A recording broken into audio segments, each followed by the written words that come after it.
नमस्कार, मैं हूं पूर्वा गुप्ता और आप देख रहे हैं धमतरी का सबसे पसंदीदा न्यूज चैनल डीएनए। चलते हैं आज की खबरों की।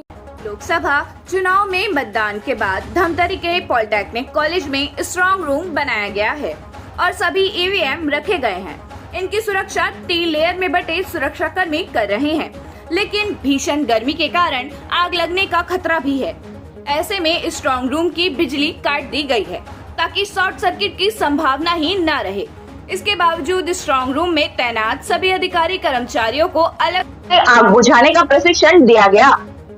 धमतरी में अग्निशमन विभाग के फायर फाइटर्स ने विशेष शिविर लगाकर आग बुझाने के तमाम तरीके बताए हैं। हालांकि अग्निशमन विभाग ने बताया कि आग की सूचना के बाद उनका स्टैंडर्ड रिस्पांस टाइम 1 मिनट रखा गया है। फिर भी सुरक्षा में कोई कमी ना हो, इसे ध्यान में रखते हुए ये फायर फाइटिंग ट्रेनिंग दी गई है। मैडम ने अभी आगजनी की घटनाएं बहुत हो रही हैं।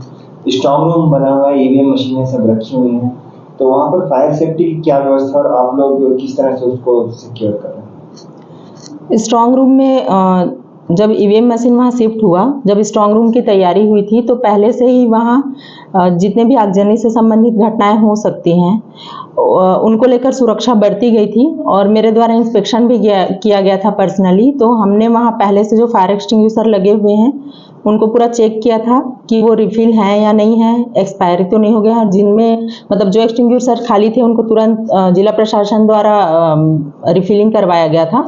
और अभी वहाँ एडीएम सर के द्वारा 10 से 12 नए एक्सटिंग्विशर खरीद कर लगाए गए हैं।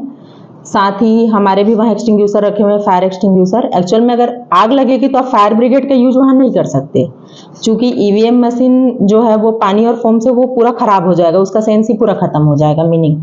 तो इसलिए वहाँ जो डीसीपी पाउडर होता है उसका यूज कर सकते हैं। तो वहाँ डीसीपी का जो एक्सटिंग्विशर है वो सभी जगह सुरक्षा दृष्टि से लगाए गए हैं।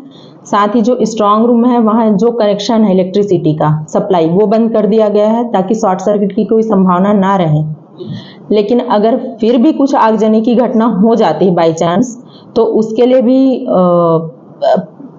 बीच में हमारे द्वारा मतलब उनको एक ट्रेनिंग छोटा सा दिया गया था। लेकिन कल एक बृहद स्तर पर जो उप जिला निर्वाचन अधिकारी सर हैं मरकाम सर, उनकी उपस्थिति में और साथ ही जो वहाँ सुरक्षा जवान तैनात हैं सीआरपीएफ के, उनके असिस्टेंट कमांडेंट हैं आशुतोष अवस्थी सर जी, उनकी उपस्थिति में और हमारे जो फायर जवान हैं उनके द्वारा सारे जवानों को वहाँ ट्रेनिंग दी गई फायर एक्सटिंग्विशर कैसे यूज करना है। और बाकी उसके अतिरिक्त भी अगर कुछ जो सुरक्षा के मानक उपाय अपनाए जाए उसके लिए उनको समझाइश दें। सायरन सिस्टम, अलर्ट सिस्टम भी लगाया गया है?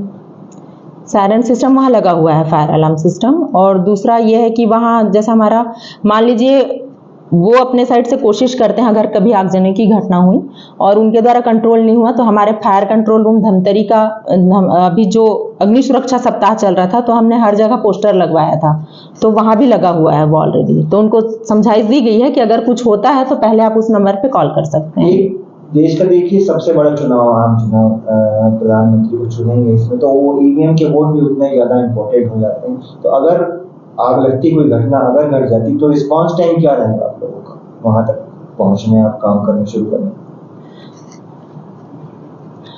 सबसे पहली बात तो वहाँ इतनी सुरक्षा है कि हम लोग स्वयं निरीक्षण किए हैं, जिला प्रशासन की टीम भी लगातार अलर्ट है। इवन वहाँ जो दूसरे विंग के जवान आए हैं बाहर से, क्योंकि स्ट्रांग रूम है तो वहाँ बाहरी व्यक्ति किसी को अलाउ किया ही नहीं गया है। तो पहली बात तो ये तो एक मतलब आप पॉइंट में मान सकते हैं कि कुछ अचानक प्राकृतिक घटना हो जाए, लेकिन जो मानवीय है उसके लिए तो पहले से ही पूरी तैयारी कर दी गई है कि ना हो। लेकिन अगर हो भी जाता है तो हमारे यहाँ का नॉर्म्स है कि 1 मिनट के अंदर तत्काल हमारा फायर सिस्टम जो है वो अलर्ट हो जाता है और वहाँ पहुँच जाता है। लेकिन चूंकि जैसे फायर गाड़ी पहुँचने में अगर टाइम भी है तो ईवीएम का सुरक्षा तो निश्चित है कि जैसे कल हमारे द्वारा ट्रेनिंग दी गई जवानों को, तो पर्सनली एक जवान ने खुद से इंटरेस्ट लेकर सभी ने एक्सटिंग्विशर का प्रयोग किया। इवन अपर कलेक्टर साहब सर ने और कमांडेंट सर ने भी खुद से उसका यूज करना सीखा और जो भी डाउट था जवानों को वो पूरी तरह से क्लियर किया गया है। और उनको वो समझाइश दी गई है कि माचिस और आपका जो भी आगजनी जिससे हो सकती है वहाँ बिल्कुल अलाउ ना करें। और उनके द्वारा ये सारी चीजें सुरक्षा वैसे पहले से ही बढ़ती जा रही थी। तो ये था आज की खबरों का सार। हम इसी तरह से लेकर आते रहेंगे ताज़ा तरीन खबरों को। आप बने रहिए हमारे साथ डीएनए न्यूज़ पर। धन्यवाद।